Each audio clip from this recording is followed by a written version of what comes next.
Takot ka ba sa kidlat? Hindi biro ang bagsik ng kalikasan. Napakagandang pagmasdan ang natural nitong anyo, ngunit lubhang mapaminsala ang dulot nito. Sa panahon ngayon, napapadalas ang mga nauulat na mga tinatamaan ng kidlat. Kamakailan lang ay trending sa social media ang mga taong nahagip ng kamera at tinamaan ng kidlat. Ngunit bakit sa dinami-rami ng mga bagay sa ating paligid ay tao ang tinatamaan nito? Halina't panoorin ang videong ito upang malaman kung ano ang sanhi ng kidlat at ating alamin kung ano ang mga dapat gawin kapag kumikidlat.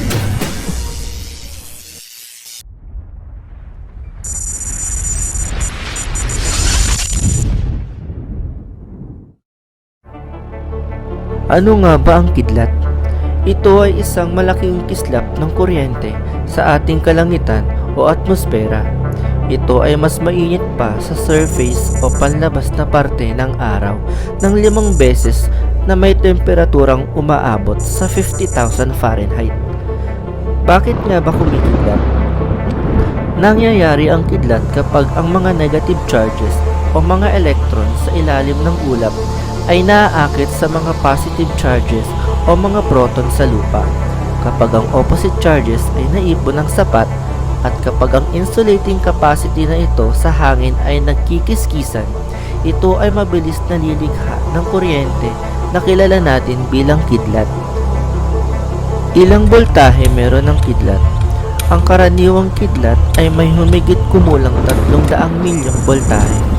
Kaya nitong mag-supply ng kuryente sa 56 na kabahayan sa syudad ng 1 minuto.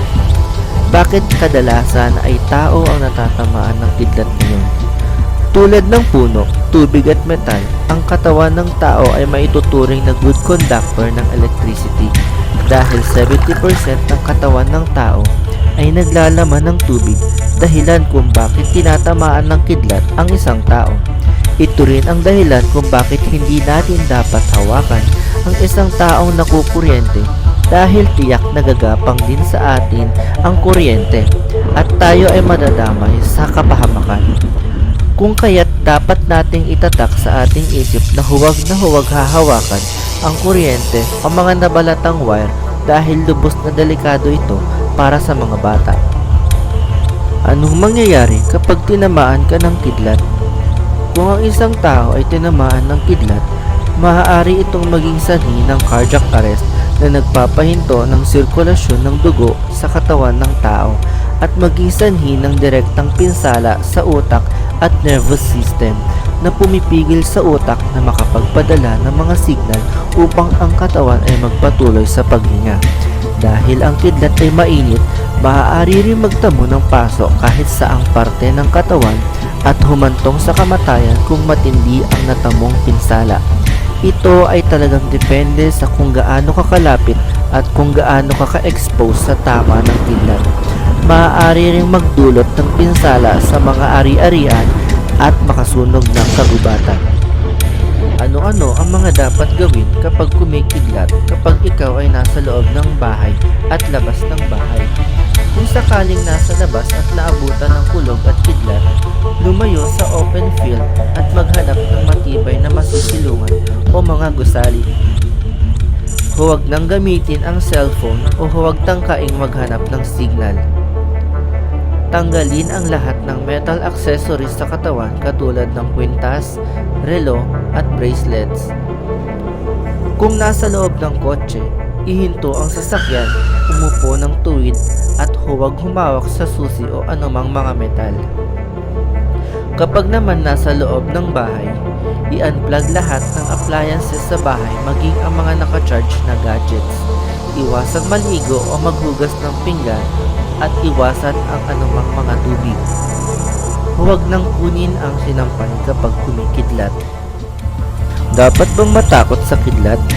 Kung ikaw ay maingat at alam mo ang mga dapat gawin kapag kumikidlat, ay napakababa ng tsansa na matamaan ka ng kidlat. Sa katunayan nga, maihahalin tulad ito sa loto na sobrang baba ng tsansang manalo. Ayon sa datos ng CDC, magmula sa taong 2006 hanggang taong 2021 ay 444 na katao lamang ang naiulat na tinamaan ng kidlat at 90% sa mga biktima ay nabuhay at base sa ulat nila na doble ng 4 na beses na mga lalaki ang tinatamaan ng kidlat kaysa sa mga babae. Totoo bang may ngipin ang kidlat?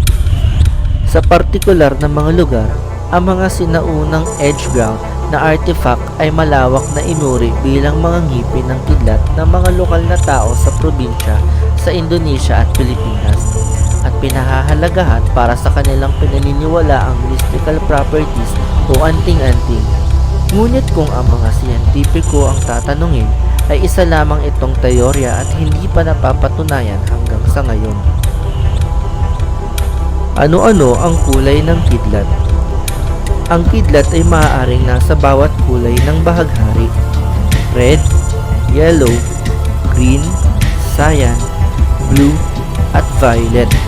Ito ay halos palaging puti, ngunit madalas na may iba pang kulay sa paligid ng mga gilid nito.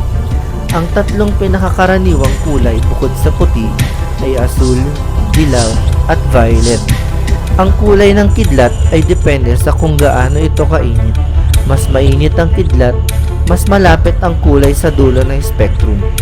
Ang spectrum ng kulay sa kasong ito ay nagsisimula sa infrared na pula at ang pinakamalamig hanggang sa ultraviolet na lumilitaw na pinakamainit. Ang kidlat ay maaari ding kumuha ng iba't ibang kulay depende sa mga kondisyon sa ulap at sa himpapawid. Karaniwan, ang asul na kidlat sa loob ng isang ulap ay nagpapahiwatig ng pagkakaroon ng yelo. Ang pulang kidlat naman sa loob ng ulap ay nagpapahiwatig ng pagkakaroon ng ulan. Ang dilaw o orange na kidlat ay nangyayari kapag may malalaking konsentrasyon ng alikabok sa hangin. Mapapansin ito kapag may mga nag-aalborotong bulkan. At dyan natatapos ang ating paksa na pinamagatang kidlat para sa episode na ito. Hangad kong nabigyan kita ng mga makabuluhang ideya. Kung ikaw ay may suhestyon at mga topic na gusto mong mabigyan ng paliwanag, i-comment mo lamang yan at aking bibigyan ng paliwanag ang iyong gustong maging paksa para sa susunod na episode ng Ideya PH. Kaya don't forget to like and subscribe and click the bell button para lagi kang updated sa mga bago kong content.